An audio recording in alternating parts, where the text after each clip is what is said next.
Okay, there we go. Oh, Mr. Coppleton's here. It's next week and a week after. Oh, okay. Oh, no, wait. It's the 14th and 21st I'm gone. Oh, we got a long while then. Okay. All right. Cool. So I think I can't see everybody. I don't know what the hell. This must have done a bloody upgrade. Lucky guy. Oh, there we go. Okay. now I can see you all. Cool. I think we have I'm having a frustrating technology day again. Do you ever watch that program, the IT? No, I've forgotten what that's called, where he says his standard response to everything. Have you tried turning it off and turning it on again? And I'm trying to deal with Ingram Spark, and I'm trying to publish Jodie's book, ready for the new one coming out. And all the answers I get back from support are use Chrome. And I just sent them a screenshot saying, I don't know how many other ways to tell you this. It doesn't work in any browser. And so I sent them a screenshot of Chrome. But you will detect I am an unhappy IT person today. It really hacks me off when I get support like that. Anyway. Well, Graham, be sure the chapters are in the right order. I'm reading a book that I didn't pay very much for, an ebook, and it got to chapter 16, and what followed chapter 15 didn't match anything. And then I get to chapter 17 because I plugged away and got to 17. 17 and 16 had been swapped. So make sure that your chapters are in the right order. That's a key editing thing. Oh yeah. Well, the editing's pretty good, but for those of you who follow Heather Cox Richardson, one of her ebooks, which is published by, I think, Cornell, it's the worst piece of electronic publishing I've ever seen.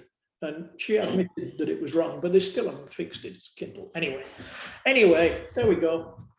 Now you've had me venting for 20 minutes. How's that? All right. So I think we're going to talk about that lens program, are we not, Bill?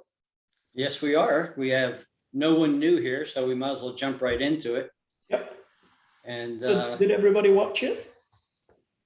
Yes. Okay. How many made the mistake that he did with buying all those lenses and then selling them?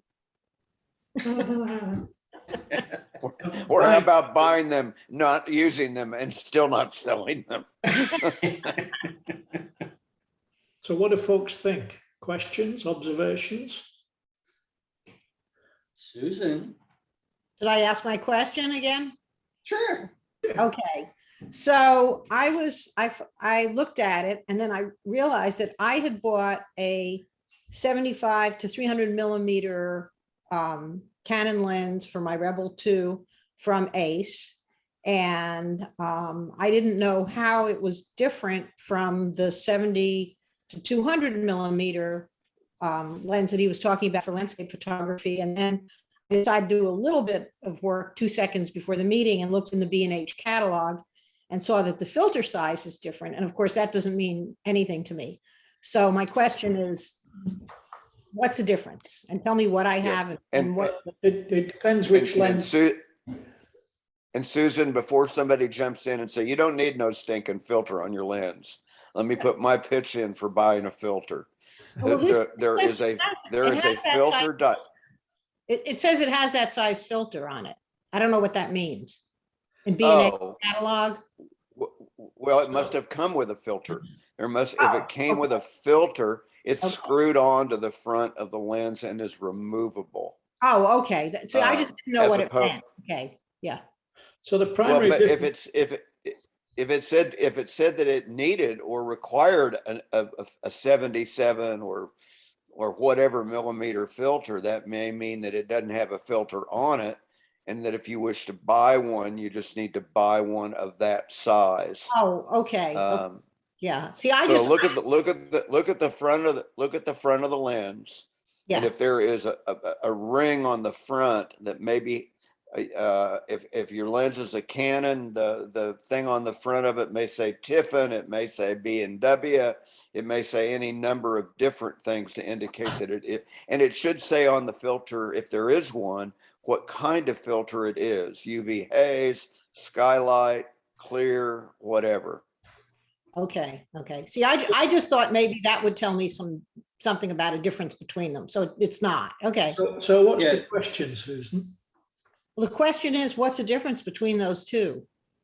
Probably price. And size. It depends. Now- It depends Yeah. which lenses you're looking at. Canon do a range of 70 to 200s, and he mentioned some of this in the video, that you don't necessarily need a 2.8 fast lens. The f4 is a lot lighter and a lot cheaper, and that's certainly true. So the big difference is the quality. That one that you have, that 75 to 300, is a fairly cheap lens. And my experience with it is the quality is not great. Mhm. The L lenses, which are the other two 70 to 200s, the f4 and the f2.8, are both outstanding lenses, but they're a lot more money. And the thing too is with the size, it's the size of the lens that fits on the front, size of the filter threads that fits on the lens. Like I have a Tamron 24 to 70, 2.8, and it has an 82 millimeter filter size. So that tells me that I need to buy 82 millimeter filters when I decide to buy it. I then also have a Nikkor 24 to 120. That's a 67 millimeter filter size. So the front of that lens is a little smaller than my Tamron. And then I go down to like a 50 millimeter lens that I have here, which is like a 49 millimeter lens, the filter size. So it's the filter size. And what people generally do is, instead of buying a filter for every lens, they try to buy a filter for the largest lens that they have. And then you can get these little adapter rings. They're either called step up or step down. So you can use that same filter on an 82 millimeter, on a 67 millimeter, and save yourself a little money. So maybe to buy a better filter to start off with that you can use on multiple lenses. Yeah, and let me add, I mean, that's a good point, but it's what I do on some of my lenses too. But if you take a filter off of one, you're leaving that lens naked, and be careful with it if it doesn't have a filter on it, in my book. And then in terms of lens quality, and I don't know if the video that Bill posted mentioned this or did not, but there is a website, and there probably are others, but there's a website that is D as in David, X as in Xerox, O as in Oscar, Mark, MARK.com. It's an independent testing lab. They test cameras, they test lenses, and you can go to DxOMark.com and look up the lens and see all kinds of ratings in a lot of categories that won't make any sense to you, because they don't make any sense to me.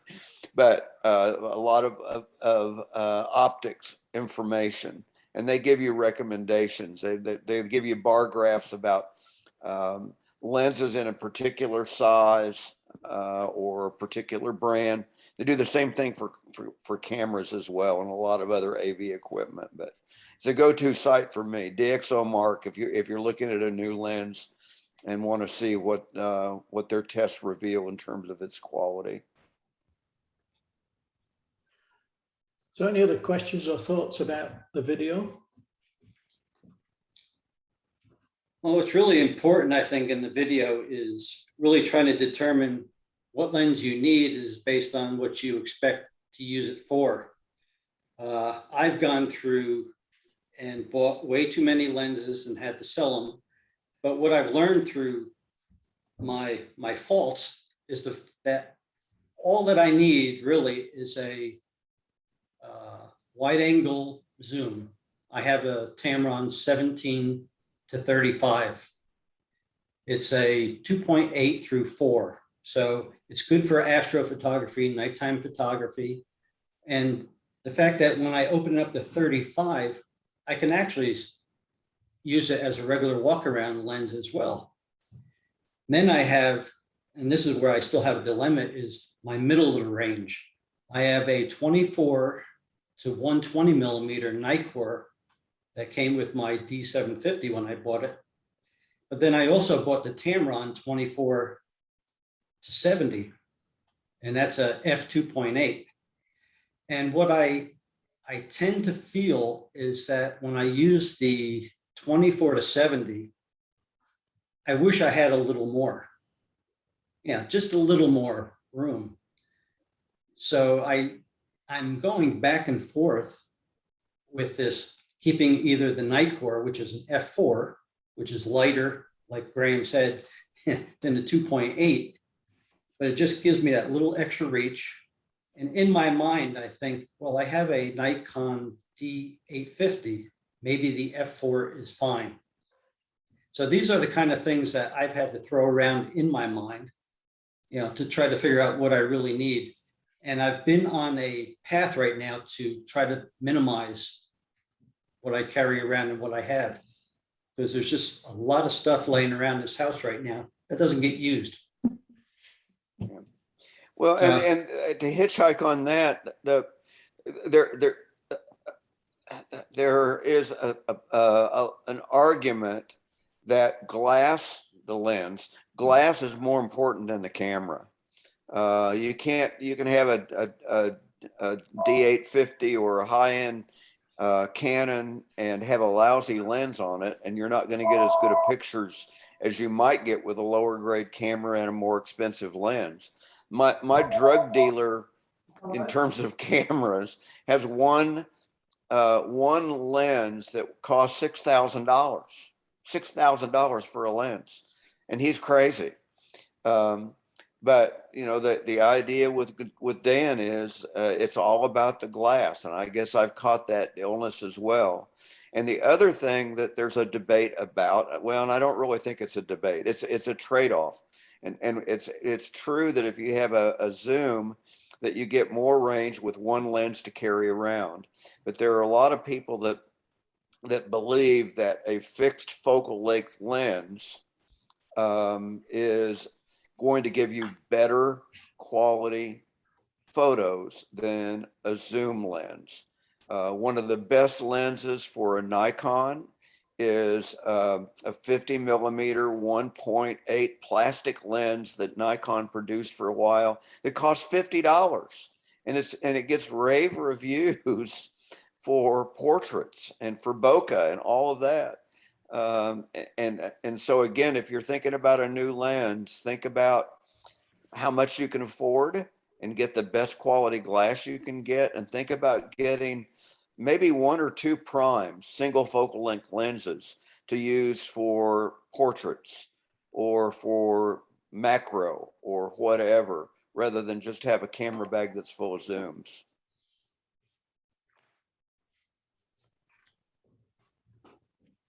Well, that sucked the air out of it, didn't it? No, I'm going to disagree with one comment you made. I agree wholeheartedly that glass is extremely important, but I think the glass needs to be coupled with a decent sensor on whatever body you have. And when I put a 75 to 300 millimeter Canon L lens, which is pretty good lens, on a T2i, I still got pretty shitty photos, excuse the French. And but when I upgraded to the D7,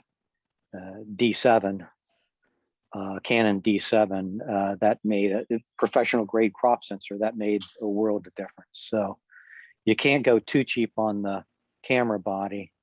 But yeah, I love Canon L series lenses. They're worth the money. I spent way too much on lenses. Say Again, again what they are, Michael. I mean, I probably will never spend that kind of money, but what was the Canon L series? Is that what you said? Yeah, the Canon L series. I have a Canon 200 to 400 millimeter zoom. I'm sorry, 100 400 millimeter zoom L series, a 75 to 300 zoom L series, a 24 to 70. f 2.8. I understand for astrophotography the importance of a fast lens, but I was not about to spend over $2,000 for f 2.8 wide angle, so I went with a cheaper $600. I think it's a f4, somewhere around there. I think it's a 13 to something, but and it can get decent astro. You just need to lengthen the exposure time. Right. So that was one of my biggest points, was this emphasis on very fast lenses for landscape photography. And unless you have a lot of money burning a hole in your pocket, I disagree fundamentally with that. I mean, just to give you a clue, my go-to lens on Canon on the full frames was always the 24-105, and I use that almost always. I did have a 70-200, and I use that too.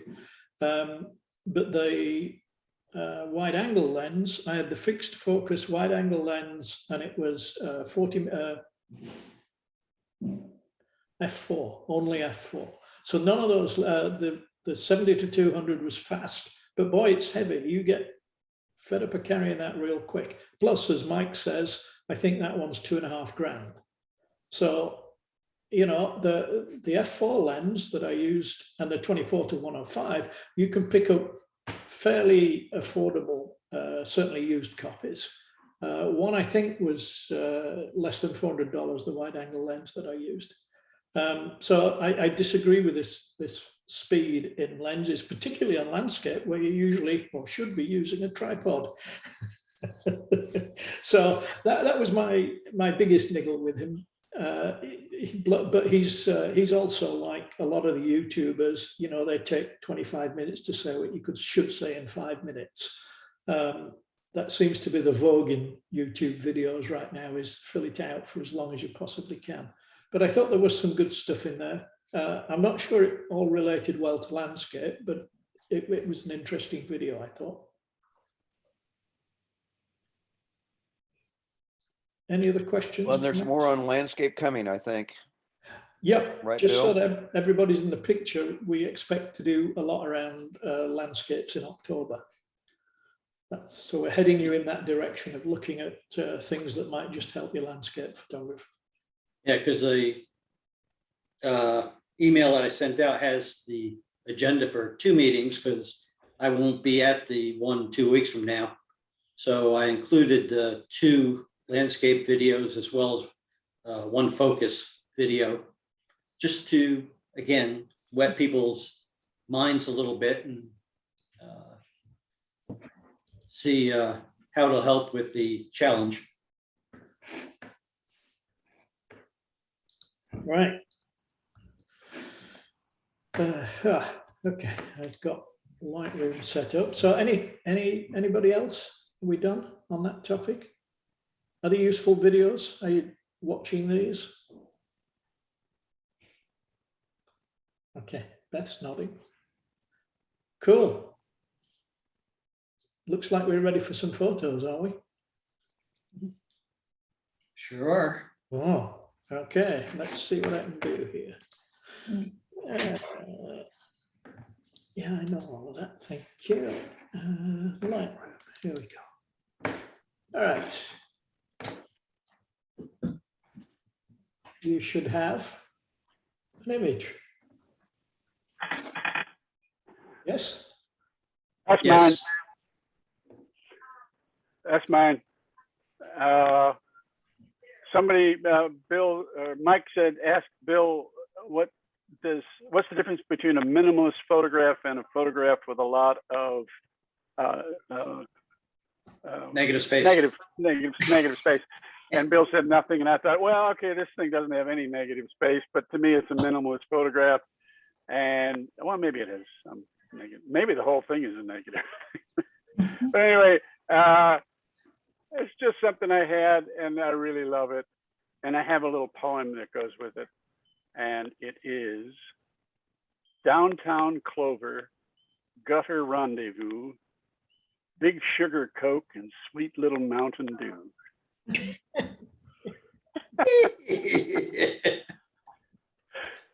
So there you have it. To me, it says a whole lot. And there you have it. Saying a lot with very little. Well, I think it kind of reflects a little bit in that video where he took a picture of the side of that building with the woman with her legs showing.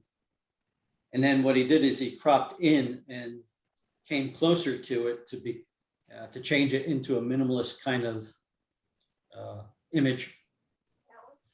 This one, I'd probably rather see her legs than to see her old bottles, but yeah. Come on, Bill.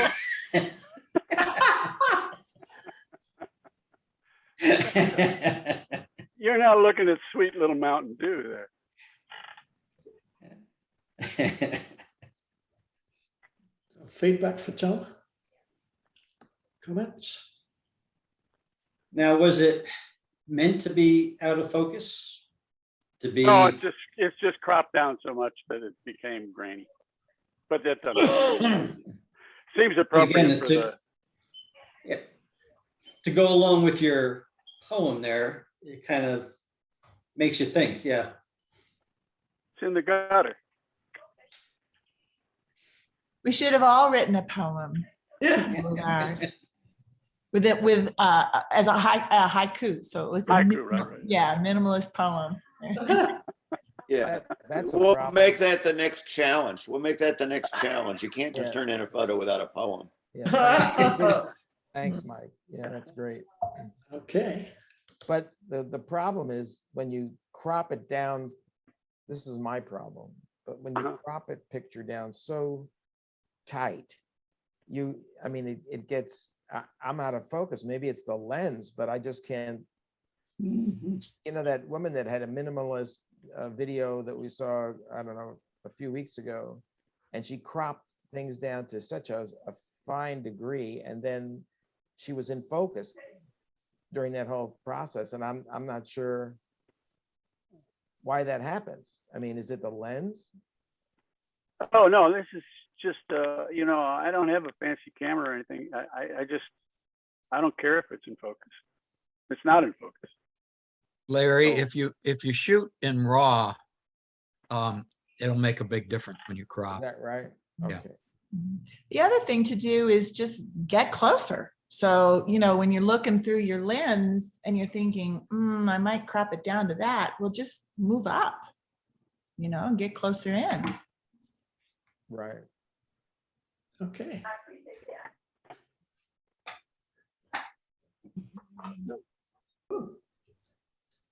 That's mine. It's a beach sand, and it's in color. I tried it in black and white, and I didn't like it as much. I like that. I like that a lot.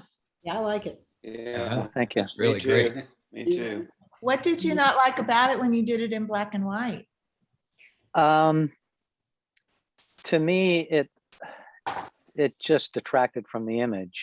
There's some very subtle, I don't know, there just must be some very subtle colors in the sand that when I did it, changed it to black and white, it kind of seemed dull. Not as, I don't know. But this is a very, Original photograph. Hmm? What was the original photograph that this has been minimalized to? this is basically the original photograph.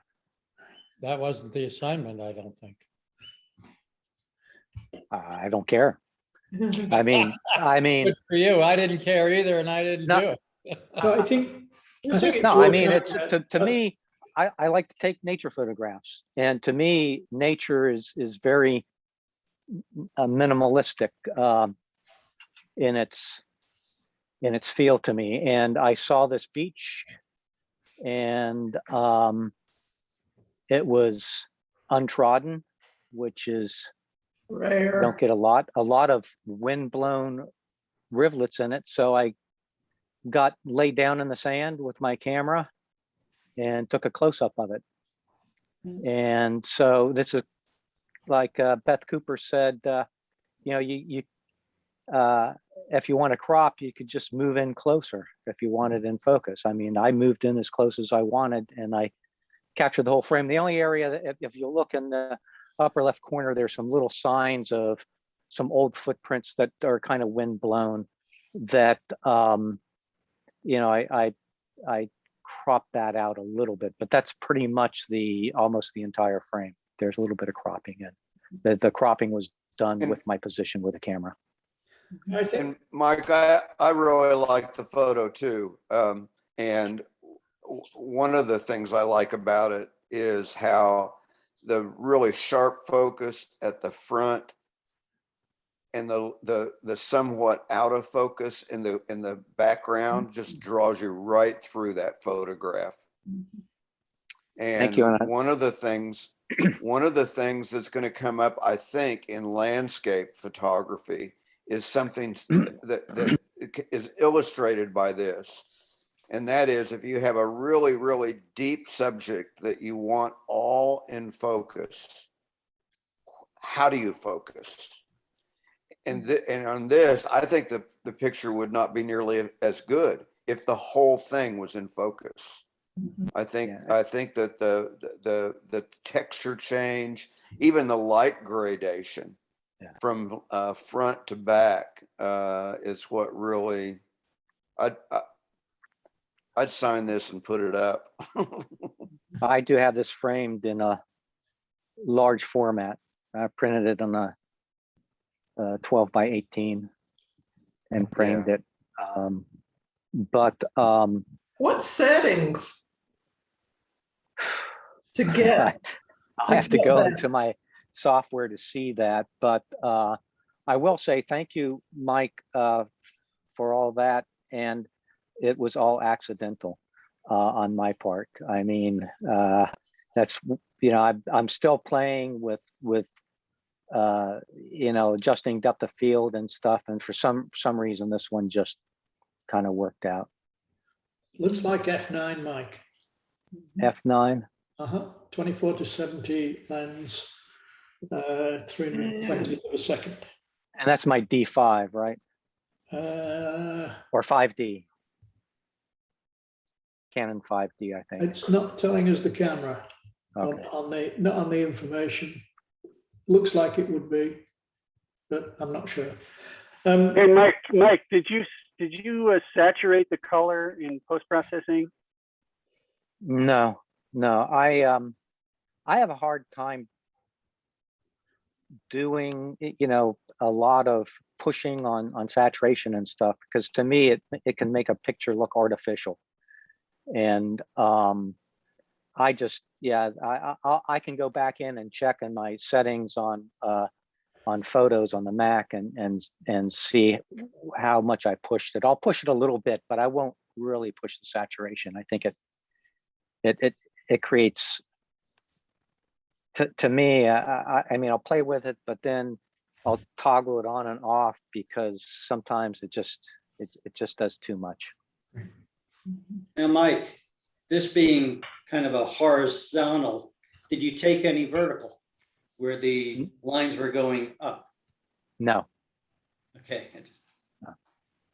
So I wanted to make somebody commented there about, was this a full frame? And I think it seems clear to me from the photos that were submitted that some people interpreted minimalist as cropped. And I think there's a whole school of minimalism that's got nothing to do with cropping.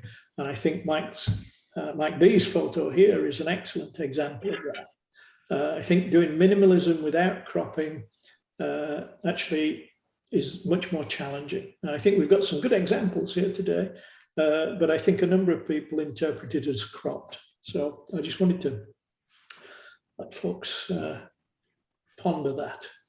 That's very pretty. That's mine. This is actually an old iPhone. And I played around with it a little bit and came up with that. It's part of an amaryllis. Yeah. Nice lines. Nice lines. Nice. I flipped that thing and rotated it and flipped it and rotated it until I was drunk. And I never did find one that I exactly liked. I gave up and sent that one in.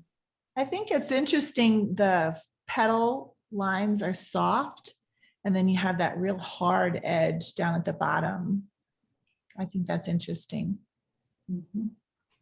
Again, was it? And in line with that, I think that dark triangle at the bottom of it probably makes this photo. That's negative space in a sense, and it's a perfect triangle. I had that triangle everywhere. Yeah, well, you put it in the right place, I think. Good. Well, thank you. I didn't know. And again, was it a deliberate choice to make it slightly out of focus? It's been cropped and zoomed so that it probably, well, like I said, this was a iPhone 5, an old picture that I dredged up. Who knows what it was before I zoomed in so much closer. It was fairly sharp, amazingly sharp, given it was an old iPhone. Good job. And was the original in black and white, or did you convert it, Helen? That is an amaryllis that happened to grow in a closet, and I didn't know it was blooming, and I found it. Scared me to death. It had no pigmentation because it had no light. And I put a piece of black fabric behind it and started taking pictures of it. And I've got dozens of pictures of that amaryllis as it began to get pigmentation when I moved it. Well, if this was in color originally, it would have been a good one for black and white. Well, it was a pure white amaryllis because it had no sun. Strangest thing I've ever seen. Had a stalk about 5 feet long. I thought it was a snake. Good. Ooh, pretty. Fine. I forget what kind of plant this is, but it's underside of the leaf. So if you looked at it from the top, you didn't see the veins, but if you looked at it from the bottom, you saw the veins. And seriously, it was that color. Beautiful. Sure, that's not dog hair. I know it does look fuzzy for the rest of the leaf, doesn't it? I don't know what kind of plant it was. I should have found out, but it was a big leaf. That's for sure. Maybe like a elephant leaf or something like that. I think they're called. I didn't know elephants had leaves. Say what? I didn't know elephants had leaves. An elephant ear leaf. An elephant ear leaf. Those colors are great. I really like that. Well, Where was the sun? on top, because that's from the bottom of the leaf. And it So the was sun was shining through the leaf then. a little bit, but not a whole lot. There wasn't a lot of transparency, but there was a little bit. Just a little bit. Yeah. And I did a little cropping on that, but just to get the angle of that vein to come through like it did. So it looked kind of like, got closer and closer and closer together down at the bottom, but it got it in the corner. So there was just a little cropping to get it where I wanted it for the composition. Any chance that you took this and flipped it around 180? No, it was exactly, I didn't switch from this way to this way. It was always a vertical image, not a horizontal. No, but I mean 180 Oh. degrees where it kind of aims up. It looks like little arrows going down to the corner. Oh, Just- see, I yeah. thought it looked like it was going up. this way. I'll have to try that. I'll have to turn it upside down and see. I don't think it's gonna be that good because this is really nice, but it's just that thing where you can just flip them around and just take a peek. Yeah. Well, I thought in this direction, it kind of gave it the weight at the bottom. I like to weight the photographs at the bottom, and I thought maybe that weighted it a little bit more at the bottom. I don't know. Well, I think it's a really good photograph, but I'm always going to see all the cat hair that's under my bed with a spiny leaf thing on it. That texture is just really, really cool. It is weird, isn't it? It's just weird. Yeah. Good job. I think that's a framer. That is mine. Ooh. Like it. Oh, Ah, That's nice. Wow. yeah. Very nice. Shrill. It is a chamber, excuse me, a chambered nautilus. Also cropped, but amazingly enough, the what looks like lens over processing there on the top near the dark is not. It is naturally that way. that's terrific. You're not looking into somebody's ear. Yeah. Did you Did you take it indoors or outdoors? Indoors. Okay. I had a question though. I had several others that were further away, but I had the kind of halo of the light. I think I took it so the sun was coming through a window, and I couldn't decide if that light was a problem or not. So I went close and got away from the reflection of the light, except down the bottom left corner, right corner. Do you have a circularized Polarizer. polarized filter for your camera? Because that would take out, I think, some of that. Okay.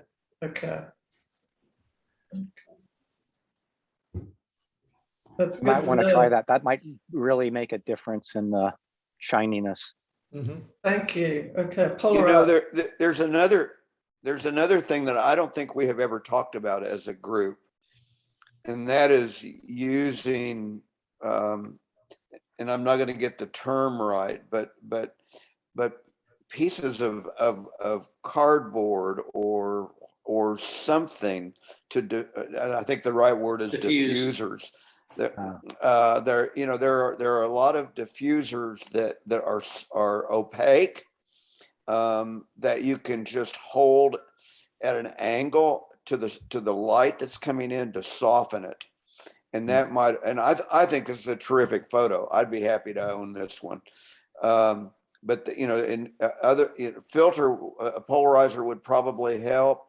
But just what you did with the carpet behind the other photo, Helen, if you put something between the light and this picture, that might have softened it enough to get rid of some of it. But it's a good photo, and I don't mean to distract from that.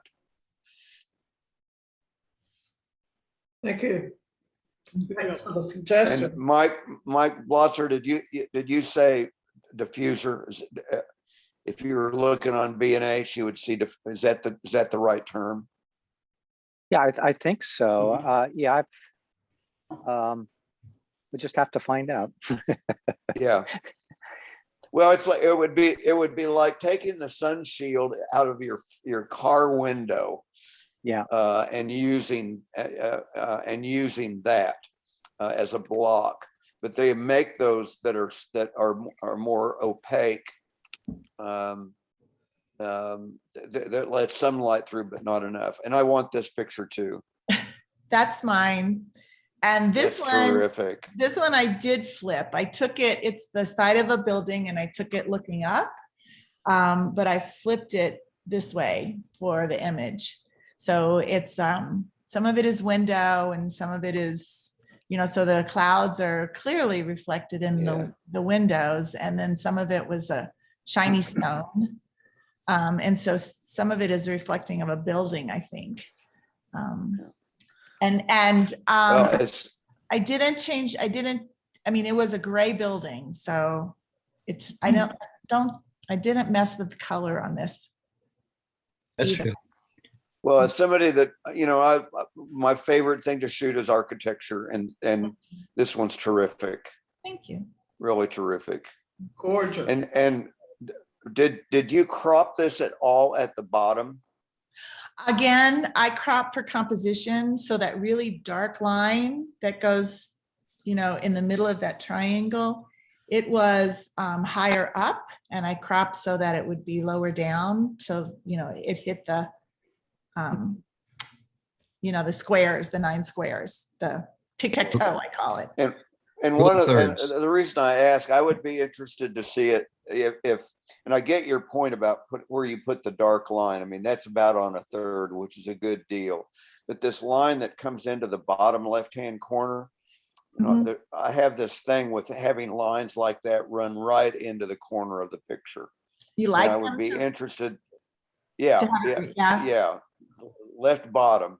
Now that would have moved the other line a little higher Higher. unless you cropped it tighter. Mhm. But and that's just a thing that I do. I don't know that that's a good thing to do or whatever, but that I would be interested to see. But it's a great photo. I love the clouds and the In the reflection. windows, yeah, Gorgeous. thank you, Nice to see. Really great, really great. thank you. Yeah. Wow. That one's It's got to mine. be Betty. Yeah, I just was not in the mood to take, a minimalist picture. I was kind of updating, working on my bird book. And so I decided the only way I could minimalize something here was in Photoshop, I'm still playing around with, taking out backgrounds and things like that. But actually, I was trying with this photo, the thing that I really liked about it is these are 3 juvenile blue jays, and they were just hanging around our yard, coming in as a group, squabbling a little bit, then fighting over a suet feeder, going back and forth. And what I really wanted was, this little group picture of the siblings sort of thing. So in that sense, I felt like it kind of qualified as minimalist in the sense of focusing on what the real point of the picture was. Yeah, well, part of the definition of minimalism is something that's simple. And by taking the background out, that really makes it fit the definition better. Thank you, AJ. It was also fun because I keep, trying to use Photoshop elements for whatever things that it does best that I can understand. So there's another picture, I think the next one. Well, and before, as you move to the next one, that the picture of the Blue Jays or whatever they are, Yeah. and it shows just how good masking has become in these programs, because you zoom in 200% on that photograph and you can't see anything that you don't want to see. I mean, the masking is, the program is just amazing. It's great. Yep. Good job. This one's mine. And I guess I have a different feeling of what minimalism is. And, personally, it's more like what Mike did with the sand, maybe a seascape with one object out, in the water somewhere.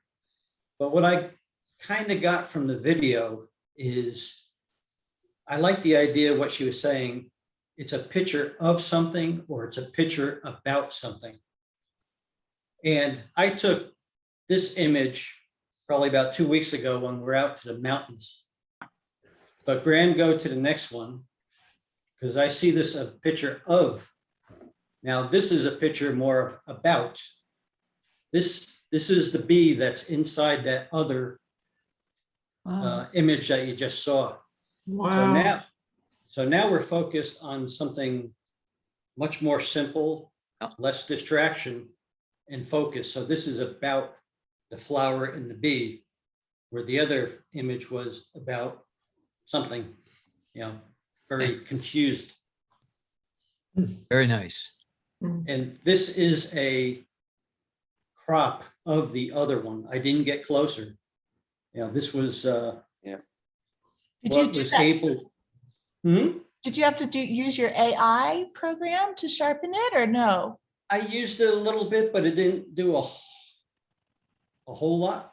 I mean, I shot this with my 850, the Nikon D850, with the kit lens that came with the D750, the 24 to 120 f4.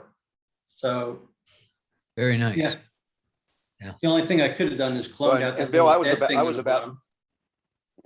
I was about to say, Bill, that I zoomed into 200% and then 150% on the other photograph, and that bee was nowhere this sharp. I was about to say that it was a testimony to the AI program, but then you said you didn't use it. But look at it. No, I did use it, but it didn't make that much difference. Yeah. Look at the little tiny bug at the bottom of the photo, right by the bee's foot. You can even see the legs on that sucker. Very nice. Bill, Cool. Did you shoot this in RAW? Yeah, actually finally this year, I went in and I stopped with the JPEG crap. There's just so much more that can be done with an image using RAW. That I finally just tore the Band-Aid off. Well, that made me a believer. Very good. Okay. All these photos just blow me away. I'm going to jump in here real quick. I have another meeting. I'm going to have to leave. My Do you want to put yours up, AJ? no, that's all right. But my interpretation was more like what Graham had said, something very simple and typically a massive image, but very simplistic. So keep that in mind when you view mine, and I'll look for the comments when we get the YouTube video. So take care, everybody. I'll give you mine already, AJ. It's great and creative, just like usual. Great. Take care. So Randy, you might want to go to the next one. I think these might be out of sequence. Oh, Yeah, yeah. Ah, This again is the before kind of thing where, it's a picture of something. You can tell that it's an old vehicle, but you see a new vehicle over to the right. There's a lot of distraction. So keeping in mind with that video of, trying to create an image about something is where we come here, where, back in the day when the grill was coated with some kind of silver that now can rust away, the shape of the fenders back in the day. And even as far as the, I forget what they call them, the floorboards on the side of the Running board. riding boards. And then even just above it, you see the vertical post there. That's where people used to stand on the riding board and hold on while the vehicle was moving. So, I tried to talk, about the truck a little bit. I left enough of the name that you can see that Chevy, it was a Chevrolet. So, so my concept on this was to talk more about it than just take a picture of it. A lot of us didn't live in a time when vehicles like this were new. So it's kind of a throwback. nicely done. I like the coloring too. wow. Yeah, this is the other one of mine. Same kind of background from Photoshop elements, taking it out. And this, it was a much larger picture. And I had never seen two hummingbirds feeding each other or whatever. He got a drink and she flew up in the air, and I guess he gave her some of the stuff from the bird feeder, from the hummingbird feeder. So I was thinking, coming from that video, I really liked the video that you sent, Bill. That was good. That focusing on some event or some feeling or some point of excitement or whatever was also a form of minimalism, as opposed to the more contemplative, meditative aspect of minimalism. I Wow. think that they must be related. Is that the juveling male for the female? Because all the hummingbirds I see, they chased each other away from the feeders. Yeah, this was very, it's a very unique thing. I've never seen it quite. But, again, Larry's point earlier about the biggest problem I saw with, going back to other photos and trying to find the picture within the picture, or a minimalistic type thing, is one of focus, of sharpness. And it's rare, like this one is pretty sharp for my hummingbird pictures, but it's still, the light and the sharpness and everything is a real limitation with it. Well, and the other thing, Betty, is you got the catch lights in the eyes. Yep. I know. No, I was thrilled with it. It's if I had a faster lens, and if I had these things and all that, maybe different. But no, I was thrilled with it. And also, I'm pretty excited that I can just go to Photoshop Elements and take out the background anytime I want. So that's Worked good. well. Nicely done. AJ, You have to right? explain it. Oh, Tom. Yeah. Tom. Yeah, that's mine. That's great. Yeah, big joke. It's great. Moving right along. And the poem, Tom, is "Leave Me Alone." Oh,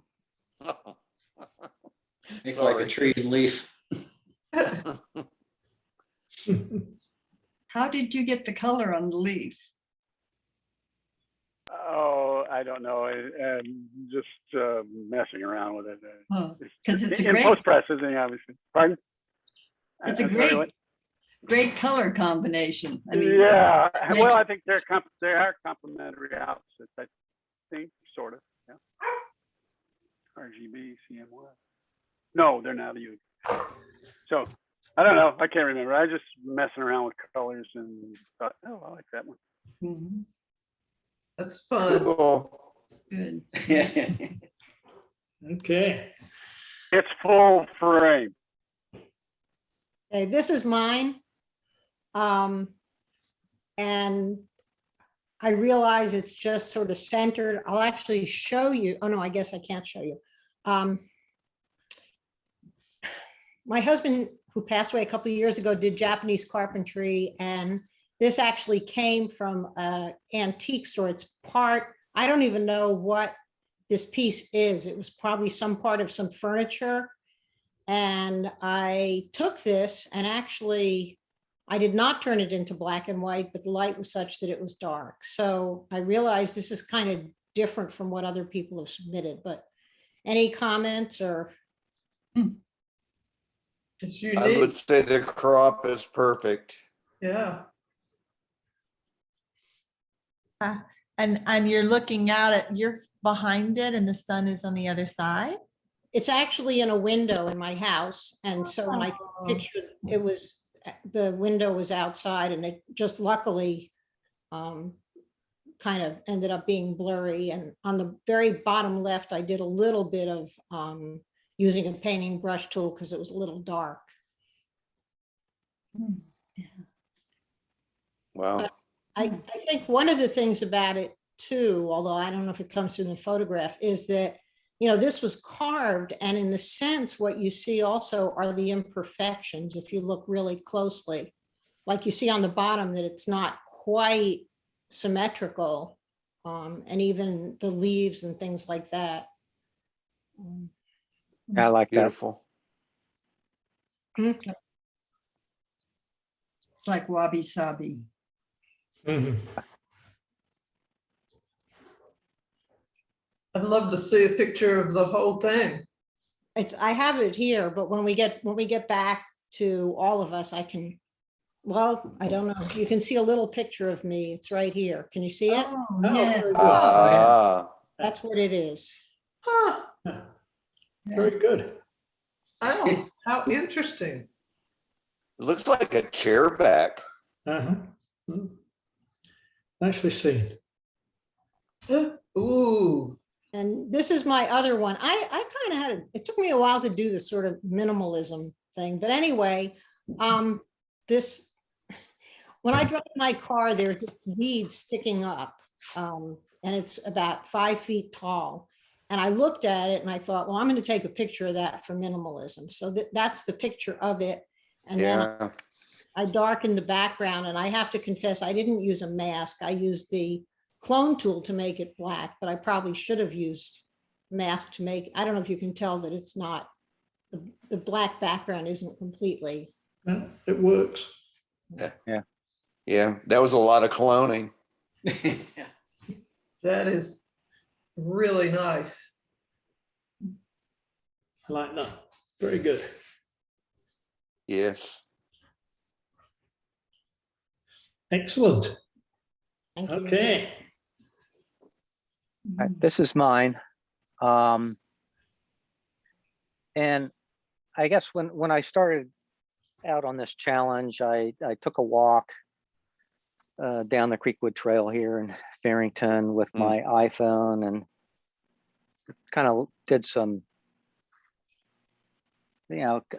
scouting for photos that might be minimalist. And one was a fungus on a stick.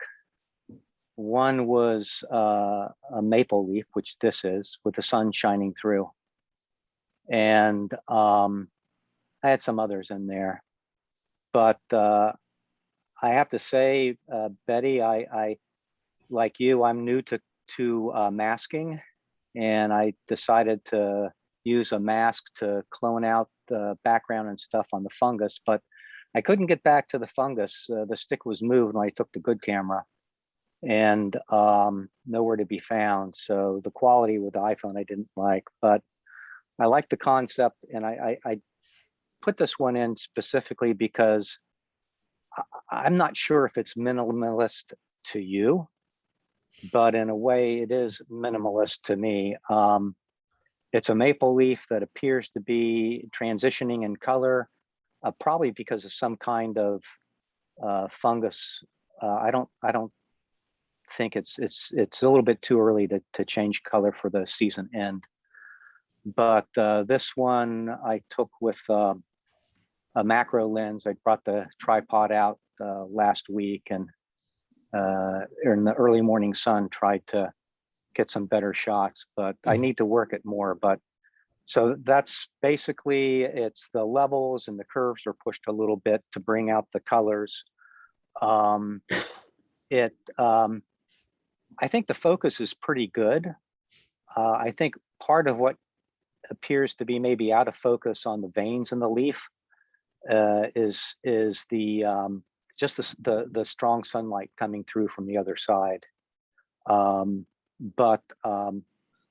Yeah, I'd like y'all's opinion as to whether the city streetscape in a leaf is minimalism. I was gonna say, it looks That's like what I was going to say too. Yep. Yeah. Yeah, I was thinking the same thing. I wanted a little label on the main vein Yeah. saying I-95. Yeah. Once I saw that, I couldn't unsee it. It Yeah. looks like That it's a terrific photo, Mike. I love it. Little love neighborhood streets, little neighborhood houses. Yeah, and all the little lots.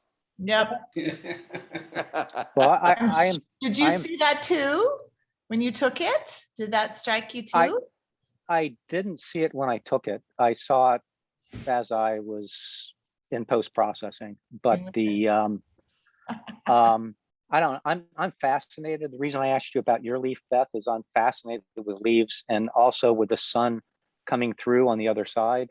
And I think next year, there are some gums, sweet gum leaves that were actually just almost pure green, but they had little fungal or insect black spots.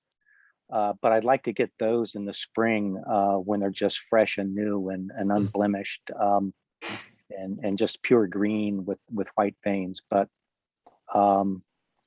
yeah, this is kind of an affliction for me, like the water Yeah. used to be. Yeah, keep going. Thanks. Definitely keep going. But is this minimalist? Abstract. You think it is? Okay. Yes. It's a busy minimalist. There's no negative space in it. Well, it's effectively the same thing over and over again, Yeah. would be the way I would see that. Nicely seen. Yeah. There's minimalist. So this is one of AJ's? I believe it is. Yeah. Looks like. What the heck is it? Yeah, I'm trying to see what it is. You No think there's idea. a reflection? There's a reflection. Is it- My- It looks like a ball on a, screen's- A marble? yeah, on something, a Oh. stand, and then it's reflected. Yep. Yeah. Yeah. Very interesting. I like that. That is minimal. Marble. I'm, Beautiful. we Marvel. need to see this next time or get an email, get AJ's comments on it, because this Yeah. is intriguing. I'd like more info. The background is so nice.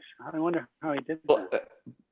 Blow it up to 200% or 300%, and you can see a little bit more what it is. Looks like maybe a glass tabletop, Yeah. but the thing that's supporting it is, you know what it looks like to me? It looks like a stopper out of a wine bottle, but there's no point on it. Ah. Uh-huh. Yep. Oh, I think you're right, Michael. That's I bet you that, because those are little O-rings along the stem. Could be. Yeah, Yep. yeah. And that I see that is probably not a good thing in terms of where my brain is these days. Do you think that background then is like the glass, that's the tabletop? Yeah, but I Yeah, think that's what I think. Or marble. I mean, anything that I would think be he highly masked it. polished.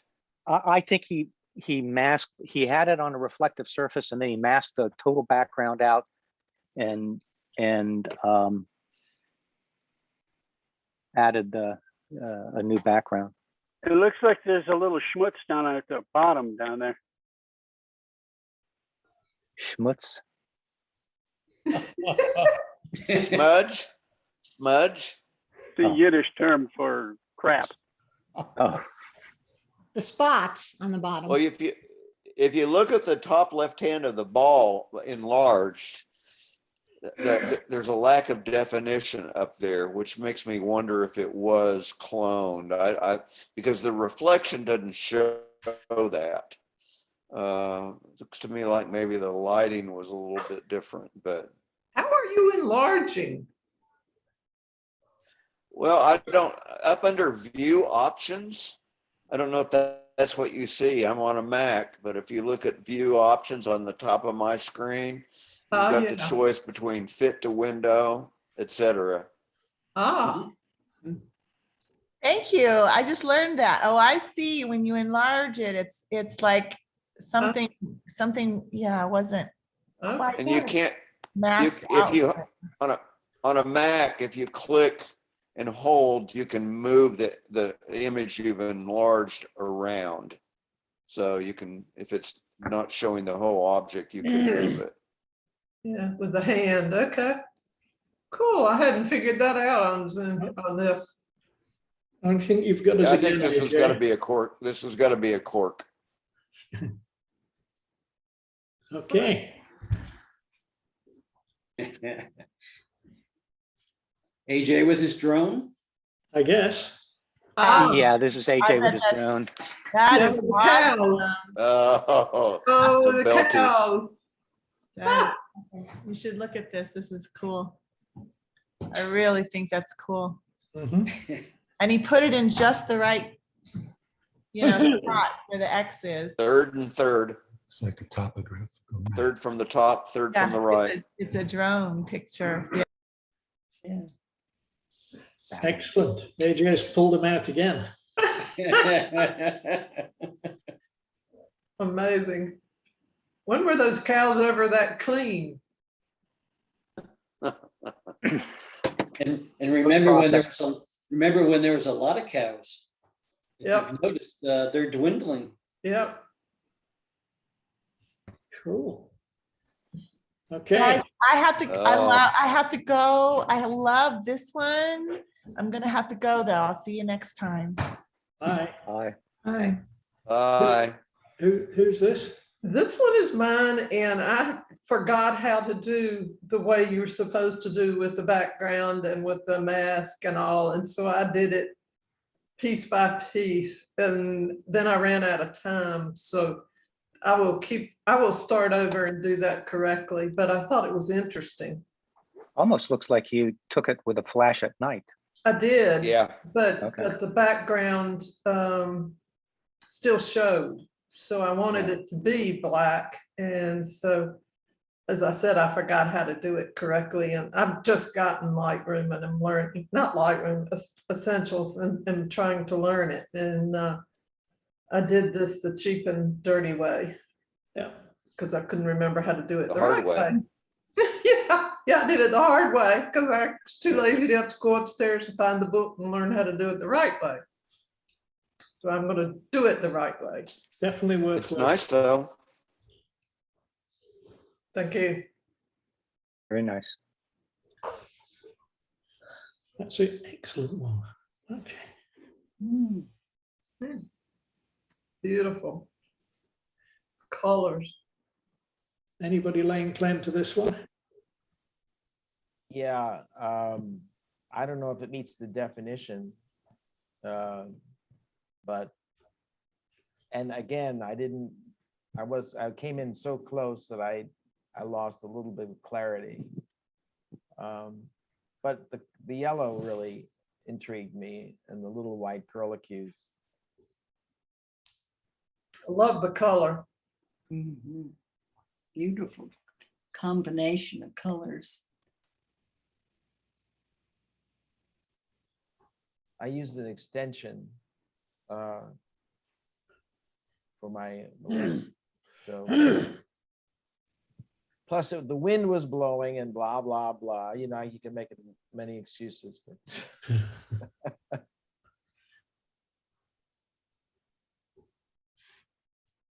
Okay. And everybody's- Graham, can you, well, never mind. Can you easily see what the f-stop was on this one? 6.3. 6? 6.3. And one of the things, Larry, if you know you're getting in maybe too close and that you're going to have trouble, is to close the lens down. You're going to reduce the amount of light coming in. But if the more you get away from f2.8 and towards f22, the greater your depth of field is going to be. And if things are maybe marginal in terms of how close you are, that'd be one thing to do to keep it sharp. try that. Thank you. This is a B. Wow, In case anyone didn't know. that is a B. A big B. Yeah. Very large B. You can see the hairs on his leg. I know. I didn't know if that, and I think Graham is right. I was thinking cropping more than minimalism, but I don't know. It just struck me. All my bees are gone. This is the only one I could find that's still around. They're off to bee land or wherever they go in the fall. But this is the one I could capture. It was a very large one. It looked like a carpenter bee, Yeah. but the body intrigued me. And again, a little out of focus. The focus looks like it's at the bottom leaf down there. Right, I see that. Yeah, Uh-huh. it would have been dynamite if it had just been able to go a little bit higher. I mean, it would have, it's a nice arrangement to the bee. I mean, good position there. Yeah. Yeah, the bee was very cooperative. And nice colors, really nice colors. Yeah. If the focus could have just gone up a little higher. A little bit, yeah. Yeah, Do you use autofocus, Larry? I do, but Can you change the number of points and just select like near the center of what you're shooting? yes, yeah, I can. I shot this with my Sony, and again, I had that extension on the lens, so I don't know what it really comes out to. Oh, well, with the extension, does autofocus still work? Well, or It did. should you? Okay. I think it worked because I had never tried this before, but it sets up as it almost comes in as a timer. So when you press the button, it just stays there. Mhm. And then Locks it. 3 or 4 seconds later, it takes the shot. Hmm. So it's self-focused. I don't know. Again, there are certain things in this camera I don't know. Because there are different extension tubes that you can buy, some that have electronics in it, which will do your metering and your autofocus. Then Right. there's less expensive ones that are just there just to get the lens further away from the sensor, which then you have to shoot manual. Yeah, no, this had that, the first option. It has, yeah, that's what I like about it. This is It 10 shouldn't be millimeters. taking 3 or 4 seconds though, Larry. Something's not right there. You Sounds know, like the self-timer. One Yeah, of that one of felt the like a self-timer. But one of the other things that I find, and I know with my camera, if I make the, if it's on, what do you call it? If I change the f-stop, since it's automatically adjusting, because I don't have everything on manual, to the shutter speed. And if the f-stop's real high, then the shutter speed gets slower. And so when I take the picture, it doesn't take the picture right away. And I'm wondering if that could be happening with your camera. In other words, it's automatically adjusting the shutter speed's getting so low that it's taking a while for the picture to shoot. Does that make Yeah. sense? to people? That makes absolute sense. I mean, that could well happen. Yeah, so that's probably. And then what you have is motion blur. Well, Yeah. that's not the case here because this is 125th of a second. Oh, okay. Well, But also, you're not going to see a 3 or 4 second in daylight in any circumstances. So something there to check, Larry. Yeah. Maybe Maybe you had your self timer was done. No, I didn't. Yeah. But the extension might have had something to do with it. I don't know. Well, the other thing that can happen is often you'll find that the autofocus will hunt for a while before it takes the picture. That would be worth checking. Yeah, maybe that's what it was doing. That would be worth checking. Interesting. More learning, huh? Yeah. And I think that's us. I think that's us for today. It is. I'm going to stop sharing Lightroom. Interesting. I want to say something I've said before. The caliber of these photos has just gone up. And I don't know if attending these meetings has the same cognitive effect on others that they have on me. But I start being tired and just dragging through, and this has just been a real pick me up. Thank you. Thank you. I agree. Yes, yes. I mean, when we first did the minimalism thing, I'm like, I can't do this. And then eventually it just kind of, kicked in. And as the weather gets Well- better, I think too, if you want to keep minimalism behind your head, because like in my case, because of the weather, the heat and humidity, I'm just not going to go to places to get what is maybe a traditional minimalist photograph, maybe at a lake or so. But I think as the weather cools down and becomes more tolerable, to be able to get out and about more too, I think will, let us do some things that we.